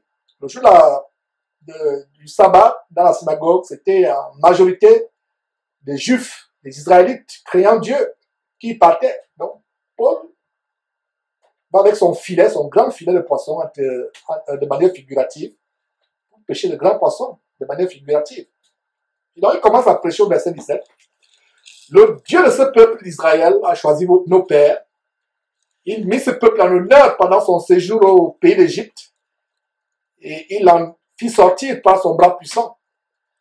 Et comme je l'ai annoncé, je crois, samedi passé, plaise à Dieu, après l'étude du livre de Actes des Apôtres, nous allons engager nous allons engager l'étude approfondie, verset après verset du livre d'Exode, qui a de grandes leçons et de grandes similarités avec notre époque, plus que vous ne pouvez l'imaginer, et on va découvrir cela ensemble. Donc, on va tout simplement lire ici, ce n'est pas l'occasion pour moi de m'attarder. Donc, Paul leur résume l'histoire du peuple juif, comment ils sont sortis de l'Égypte, voilà, par le bras puissant de Dieu. Verset 18, il est nourri près de 40 ans dans le désert. Verset 19, et ayant détruit 7 nations au pays de Canaan, il leur en accorda le territoire comme propriété. Verset 20, après cela, durant 450 ans environ, il leur donna des juges jusqu'au prophète Samuel. Verset 21, ils demandèrent un roi. Et Dieu leur donna pendant 40 ans Saül, fils de Kis, de la tribu de Benjamin. Dieu n'a jamais voulu que son peuple ait à sa tête un roi, parce que son fils devait être établi comme le roi des rois, le Seigneur des seigneurs. Et comme aujourd'hui, ces faux pasteurs dans ces synagogues de Satan, leur temple abominable, ils se donnent les noms de rois, les noms de généraux de ceci, généraux de cela, rois de ceci, commandants de ceci, ils sont les rois. C'est des rois de Satan. Ce ne sont pas les rois selon Dieu. Dieu a voulu que Jésus-Christ soit le roi des rois. C'est lui qui a la royauté dans le corps de Christ. Aucun homme ne doit s'élever. Nous sommes frères les uns les autres. Nous ne devons pas élever qui que ce soit. Aucun homme dans le corps de Christ ne doit s'élever. Nous sommes frères. Donc, verset 22, puis l'ayant rejeté, il en suscita pour roi David, auquel il a rendu ce témoignage. J'ai trouvé David, fils d'Isaïe, homme selon mon cœur, qui accomplira toutes mes volontés.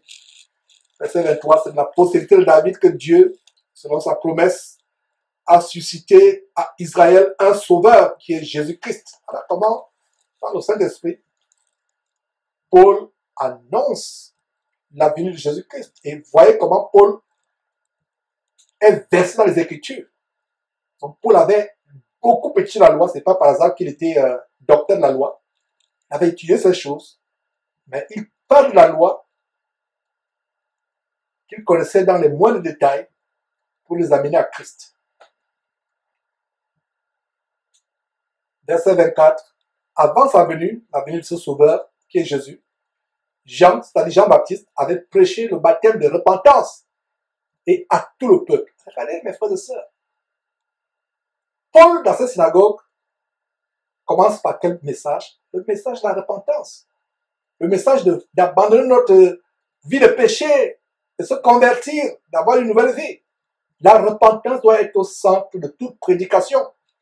Toute prédication doit être centrée sur la délivrance du péché qui passe par la repentance. La repentance. Avoir les remords par rapport à ces péchés passés. Donc, verset 24 à nouveau, avant sa venue, Jean avait prêché le baptême de repentance à tout le peuple d'Israël. Verset 25, et lorsque Jean achevait sa course, il disait, je ne suis pas celui que vous pensez, mais voici après moi, vient celui des pieds duquel je ne suis pas digne de délier les souliers.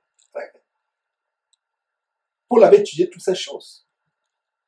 Auprès des frères, auprès des autres apôtres, il avait étudié comment ça s'était passé. Parce qu'il n'a pas été physiquement avec Jésus pour expérimenter ces choses. Donc après sa conversion, j'imagine Ananias et surtout Barnabas et les autres disciples lui enseignant tout ce qui s'était passé, tout ce que Jésus avait fait. Et le Saint-Esprit était aussi là attestant ces choses, lui rappelant ces choses.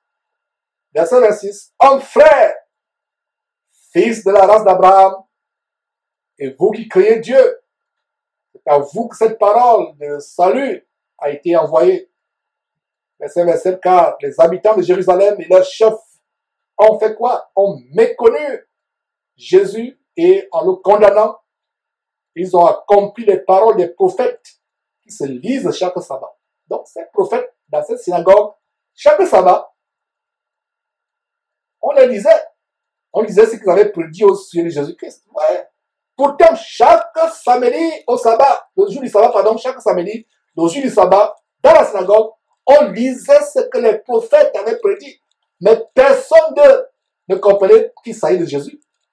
Vous voyez comment on peut être aveuglé dans cette synagogue, dans cette temple. Il y a des gens qui me disent, Georges, j'étais 10 ans, 20 ans, 30 ans, dans une habitation de démons que tu dénonces. Je ne comprenais pas la parole, mais aujourd'hui, mes yeux s'ouvrent. Ce n'est pas que c'est Jésus-Christ ou Jean qui ouvre les yeux. C'est quand vous commencez à obéir à l'encouragement qu'on donne ici tous les jours, à savoir que retournez à la Bible, commencez à la lire et demandez à Dieu de vous ouvrir l'intelligence, vous serez surpris de comment vous allez comprendre les Écritures. Vous allez voir clair. C'est comme si les écailles tombaient de vos yeux. Vous allez rendre grâce à Dieu. Voilà exactement ce qui s'est passé avec Paul, tous ceux qui ont cru, comme ce livre, le Actes nous montre. Mais les Juifs, dans la région judaïste, dans le judaïsme, chaque sabbat, ils lisent les prophètes qui parlent de Jésus, mais ils ne découvrent pas ce Jésus.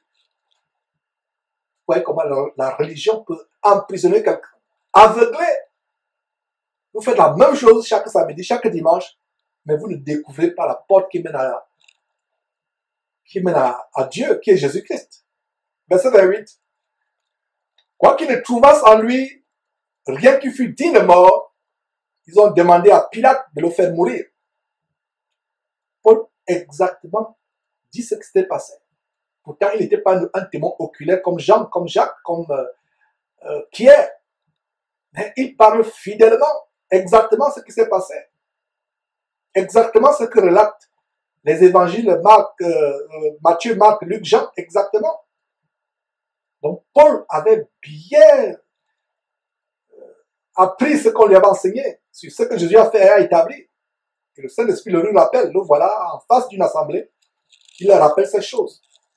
Verset 28 à nouveau. Quoiqu'il ne trouvasse en lui rien qui fût digne de mort, ils ont demandé à Pilate de le faire mourir. Verset 29. Et après qu'ils eurent accompli tout ce projet qui est écrit de lui, dont les prophètes avaient parlé depuis les anciens temps, il le descendit de la croix et le déposa dans un sépulcre. Verset 30. Mais Dieu l'a ressuscité des morts. Voilà en passant notre bon verset qui montre que Dieu est distinct de son Fils Jésus-Christ. Jésus-Christ n'est pas en même temps son propre Père et son propre Fils. Il est distinct de son Père, Dieu son Père. Le verset ne dit pas que Jésus-Christ s'est ressuscité lui-même des morts.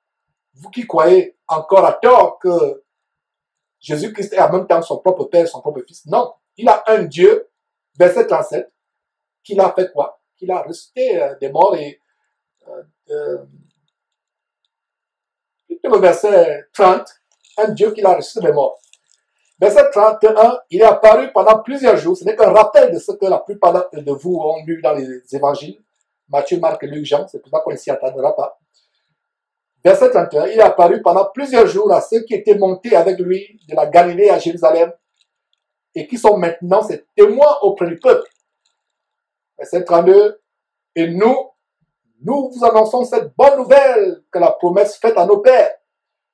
Dieu l'a accompli pour nous les enfants en ressuscitant. C'est Dieu qui a accompli en faisant quoi? En ressuscitant Jésus, selon ce qui est écrit, dans le psaume 2e. Tu es mon fils, je t'ai engendré aujourd'hui. Voilà un bon verset pour montrer la différence entre Jésus et Dieu. Dieu dit de Jésus, en psaume 2e, tu es mon fils, je t'ai engendré aujourd'hui. Verset 34, qu'il a reçu les morts, que Dieu a reçu les morts, de telle sorte qu'il ne retournera pas dans la corruption. C'est ce qu'il a déclaré en disant, je vous donnerai les grâces saintes promises à David, ces grâces qui sont assurées. Verset 25, c'est pourquoi il dit encore ailleurs, tu ne permettras pas que ton sang voie la corruption. Jésus ne pouvait pas pourrir. Son corps ne pouvait pas entrer en putréfaction. Son corps ne pouvait pas connaître la corruption. Et c'est exactement ce qui s'est passé. Quand Jésus est ressuscité par Dieu son Père, 3 jours plus tard et 3 nuits plus tard, aucune cellule n'était en putréfaction. Même aucun tissu n'était en putréfaction, il est dégagé par l'odeur. Jésus, non seulement est la seule personne, depuis que le monde existe, qui est ressuscité les morts pour aller au ciel, il est aussi la première personne à mourir, la seule personne jusqu'à présent, sans que son corps se corrompe. Même les momies, les rois, les pharaons momifiés et ensevelis dans les pyramides en Égypte, malgré le fait que 5000 ans après, selon le calcul, je ne sais pas comment ils calculent cela, 3000 ans après, 5000 ans après, le corps est intact, mais malgré cela, il est sec, momifié, mais il est pourri, il n'est plus le même. Donc Jésus est le seul homme sur terre, le Fils de Dieu. Même la mort ne pouvait pas corrompre ne serait-ce qu'un tissu de son corps. Voilà ce que nous voyons ici. Verset 35, c'est pourquoi il est dit encore ailleurs, tu ne permettras pas que ton sang voie la corruption. Verset 36, or David, après avoir en son temps servi au dessein de Dieu, est mort et a été réuni à ses pères et a vu la corruption.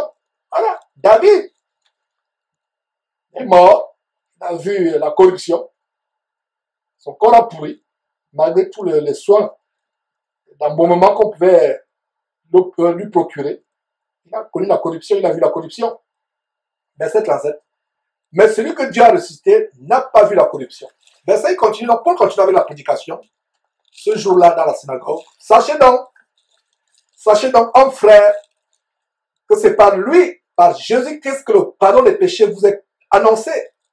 Verset 39. Et que quiconque croit est justifié par lui de toutes les choses dont vous ne pouvez être justifié par la loi de Moïse.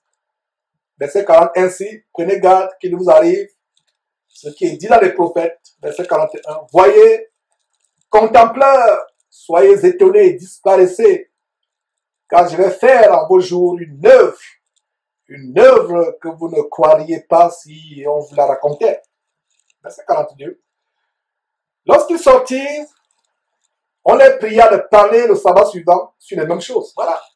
Les gens ont tellement été touchés qu'on les supplie, on dit s'il vous plaît, venez encore le prochain sabbat. C'est le seul jour où les gens pouvaient se reposer de leurs travaux, de leurs activités. Et le jour où les hommes pieux pouvaient venir dans la synagogue, écouter la lecture des prophètes. Ils écoutaient ces lectures, sabbat après sabbat, ne sachant pas que ces prophètes parlent de Jésus-Christ, étant dans l'aveuglement.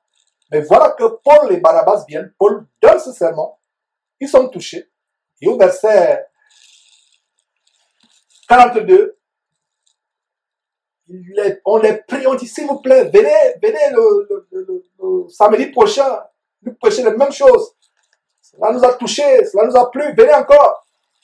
Verset 43, et à l'issue de l'assemblée, c'est-à-dire qu'à la fin de cette assemblée, cette réunion, beaucoup de juifs, regardez, beaucoup de juifs et de prosélytes pieux suivirent Paul et Barnabas qui s'entretèrent avec eux et les exhortèrent à rester attachés à quoi?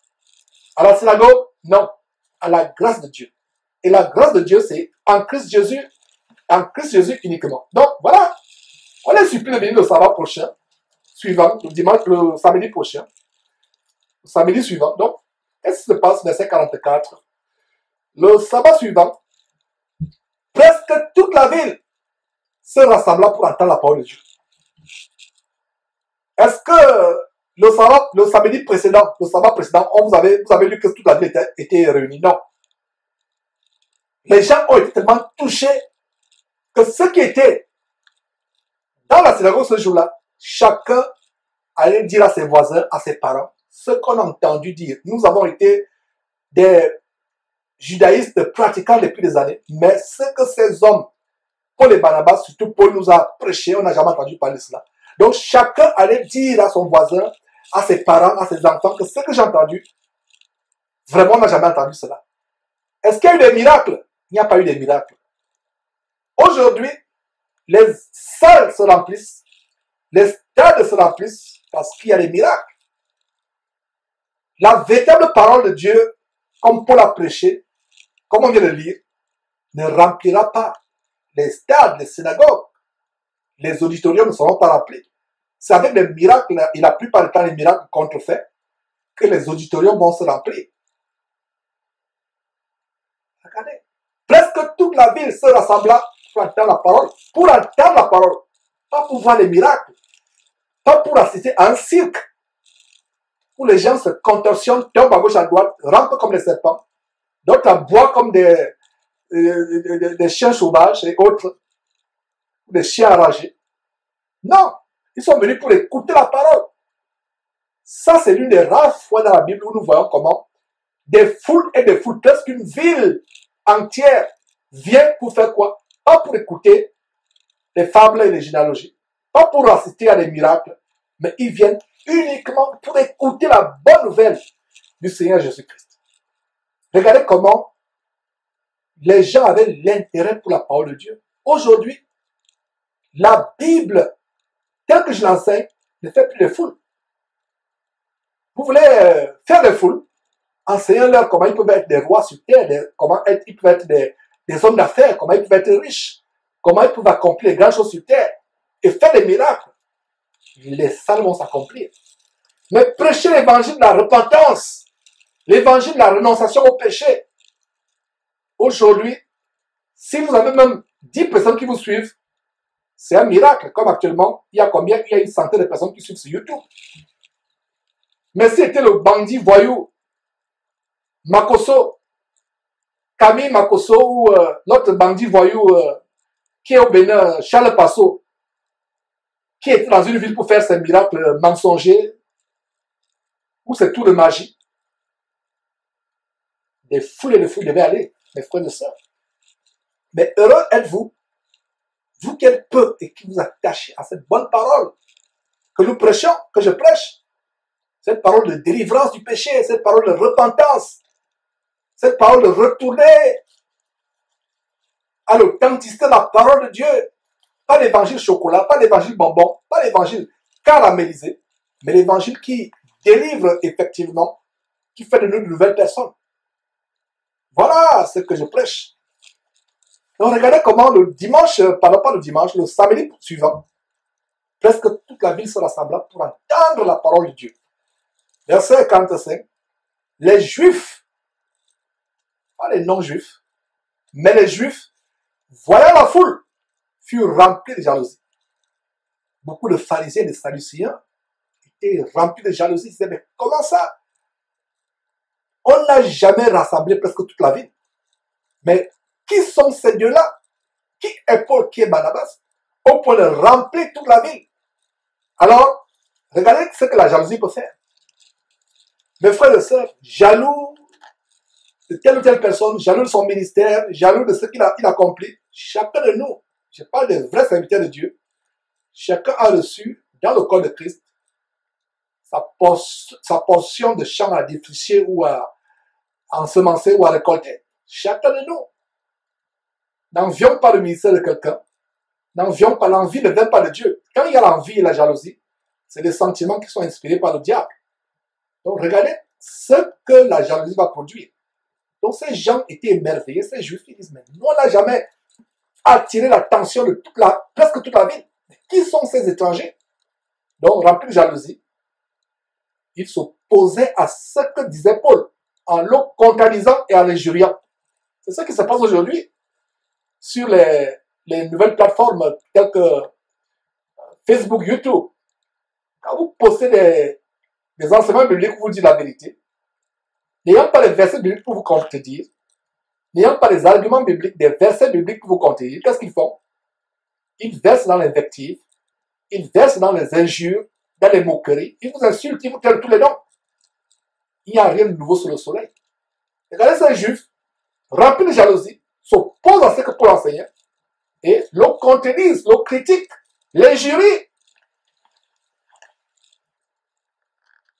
Verset 46. Paul et Barnabas leur dirent avec assurance, c'est à vous premièrement que la parole de Dieu devait être annoncée, mais puisque vous la repoussez et que vous jugez vous-même indigne de la vie éternelle, ils se jugent eux-mêmes indignes de la vie éternelle, voici, nous nous tournons vers les païens. Voilà comment Barnabas et Paul vont se tourner vers les païens. Ils vont se tourner vers les païens. Et il y a un détail, comparez ce verset 46 avec le récit où Paul, par la puissance de Christ en lui, a rendu aveugle Élimas, le magicien qui s'opposait. Nous voyons un deuxième groupe qui s'oppose. Nous voyons au verset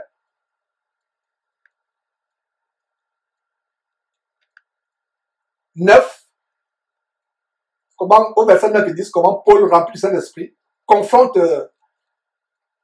Élimas le magicien, qui plus tard est même aveugle. Mais quand d'autres personnes s'opposent à Paul, est-ce qu'il est aveugle? Qu'est-ce que vous démontrez par là? Qu'est-ce que vous montrez? C'est que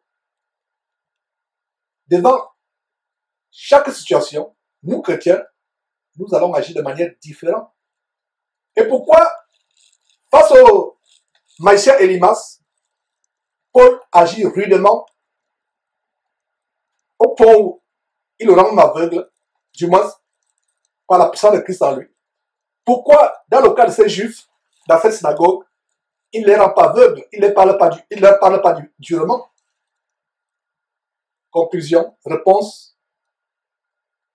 La réponse est simple, c'est que nous agissons selon que le Saint-Esprit nous conduit.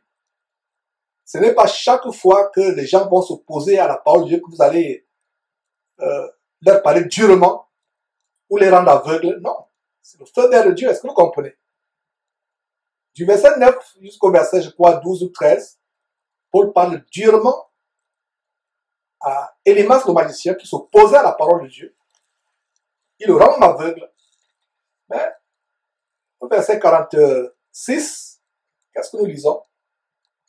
Paul et Barnabas leur disent avec assurance, calmement mais avec assurance, c'est à vous premièrement que la parole de Dieu devait être annoncée.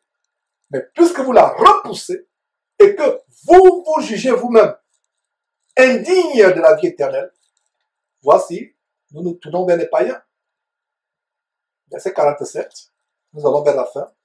Car ainsi, nous l'a ordonné le Seigneur, j'étais établi pour être la lumière des nations, pour porter le salut jusqu'aux extrémités de la terre.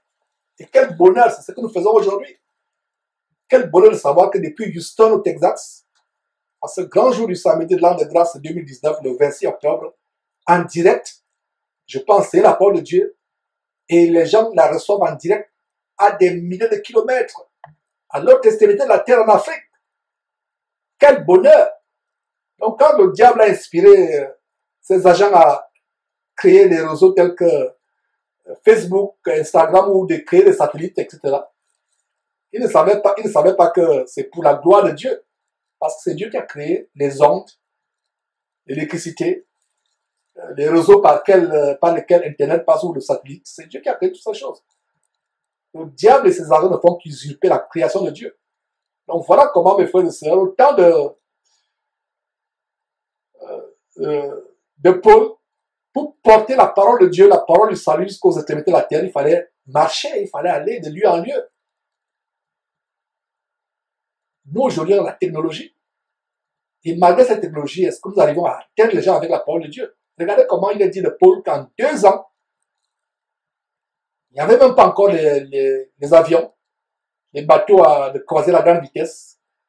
Il n'y avait pas encore les TGV, etc., les trains à grande vitesse. Mais en 2 ans, sans Internet, sans la radio, sans la télévision, Paul atteint en 2 ans toute l'Asie. Est-ce qu'aujourd'hui, avec Internet, avec le satellite, nous pouvons atteindre le maximum de personnes? que cette question nous fasse réfléchir. Mais c'est une joie de savoir que mes frères et sœurs, en direct dans ce grand jour, nous pouvons atteindre les gens qui nous suivent à travers l'Afrique. Surtout la plus grande audience, c'est en Afrique. Le satellite, c'est la plus grande audience. C'est un encouragement.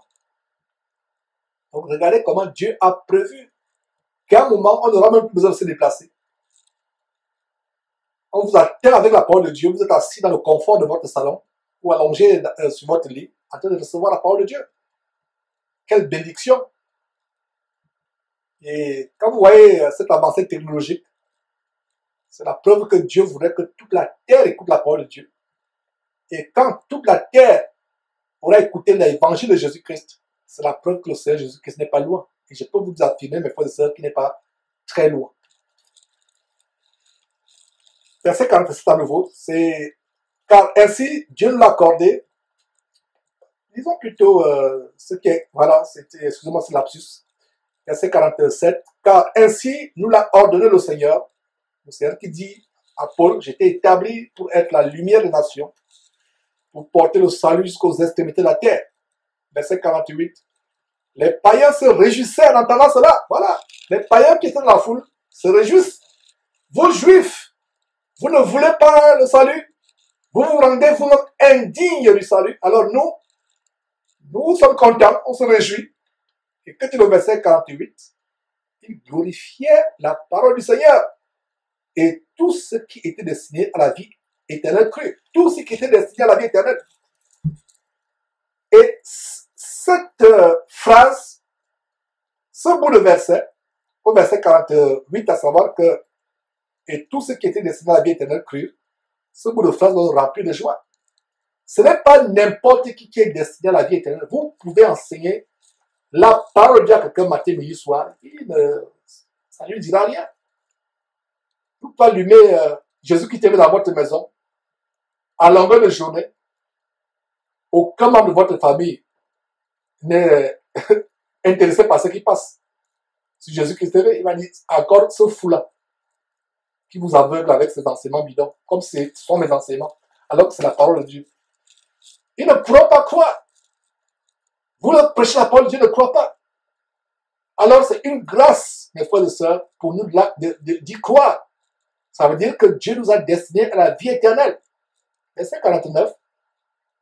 La parole du Seigneur se répandait dans tout le pays. Verset 50, ce que je vous annonçais il y a quelques minutes. Mais, à contrario, à l'opposé des païens qui se réjouissaient, qui glorifiaient Dieu de ce que la parole de Dieu les avait atteints, glorifiaient Dieu. Que font les Juifs? Verset 50. Mais les Juifs excitèrent les femmes dévotes de distinction. Les femmes dévotes, ça veut dire des femmes dévouées, des distinctions, des bonnes femmes. Regardez comment les Juifs vont les détourner. Et Satan passe toujours par la femme parce que la femme est émotionnelle. C'était les femmes distinguées, les femmes de distinction, dévouées, pourtant dévouées. Mais regardez comment les Juifs, inspirés par Satan, vont les détourner. Ils passent par les femmes. Parce qu'ils savent la puissance de séduction, la puissance émotionnelle de la femme. Puissance émotionnelle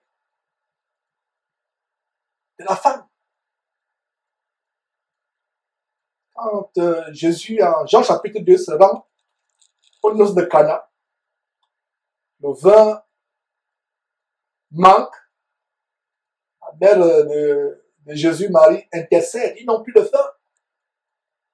Parce que Jésus dit, femme, qu'y a-t-il entre toi et moi? Il y a une puissance de séduction qui est placée en la femme, que Dieu a placée à la femme. Et Satan l'utilise. C'est pour ça que Dieu interdit à la femme d'enseigner.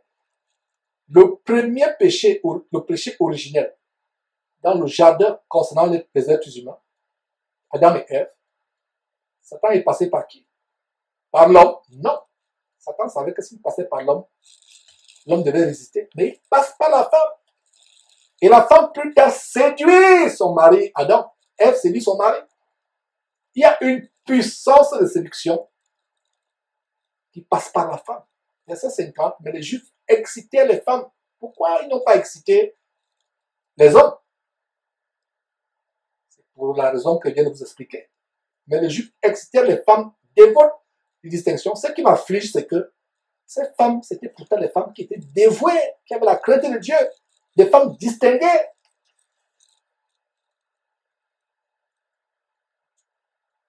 Mais ce sont des femmes qui seront détournées par ces faux serviteurs de Dieu, ces Juifs, qui excitaient les femmes dévotes de distinction, non seulement les femmes dévotes de distinction, et les principaux de la ville, dont les chefs de la ville. Ils provoquaient une persécution contre Paul et Barnabas, et ils les chassaient de leur territoire. Voilà ce que la jalousie peut produire. Satan voyait comment toute une ville échappait de son enclos, où il amasse les gens pour les entraîner en enfer. Les gens sortaient de la synagogue, suivaient Paul.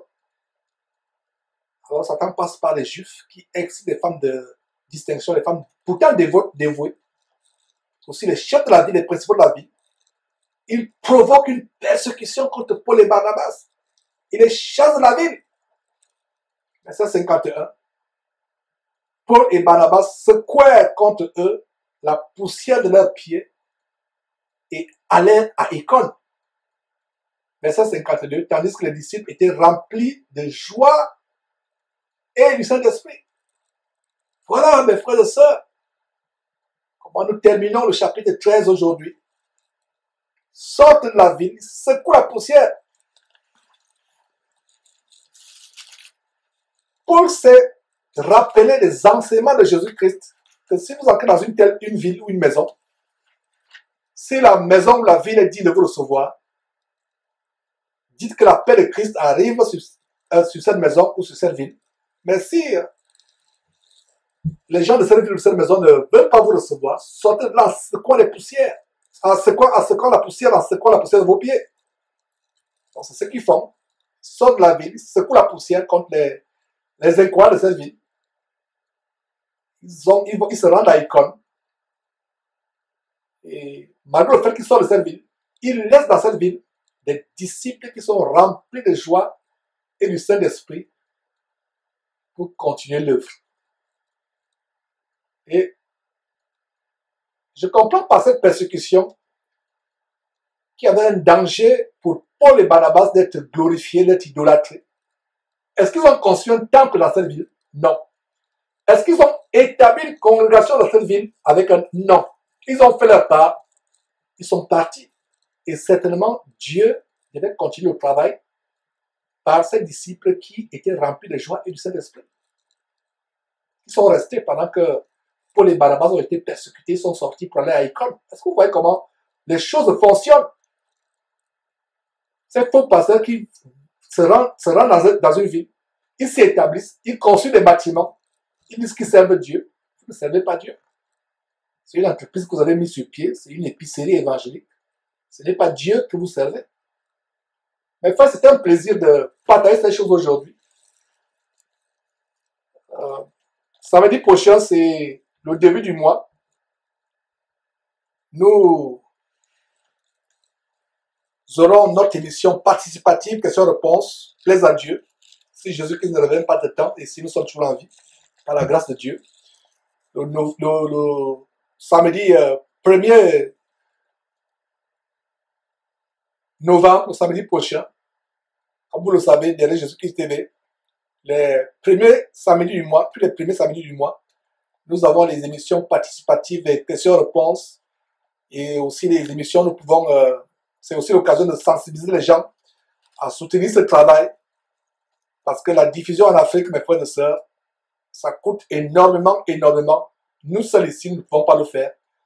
Mais avec les uns et les autres, nous pouvons le faire ensemble. Et l'occasion d'encourager les uns, de vous rappeler, mes frères et sœurs, que ce travail, surtout le travail de diffusion en Afrique, a besoin du soutien. Les moyens selon les uns et les autres.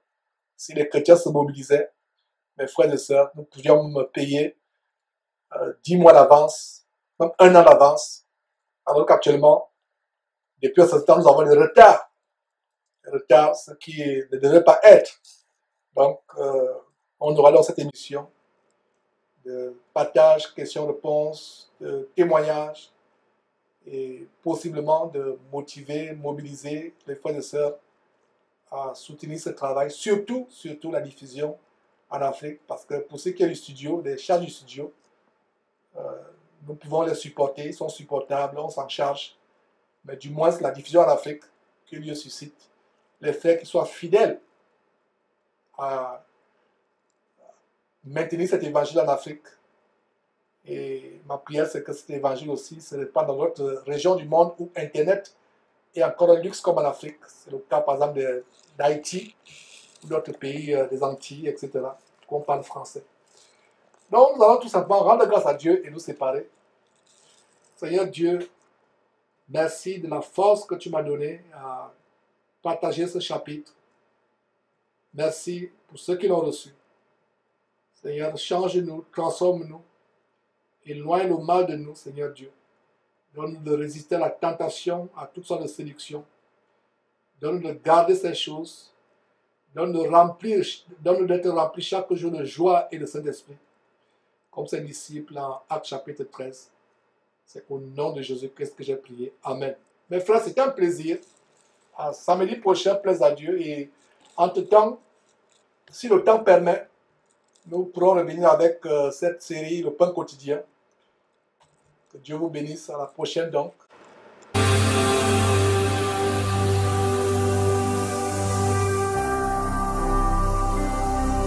Jésus-Christ TV, vous connaîtrez la vérité et la vérité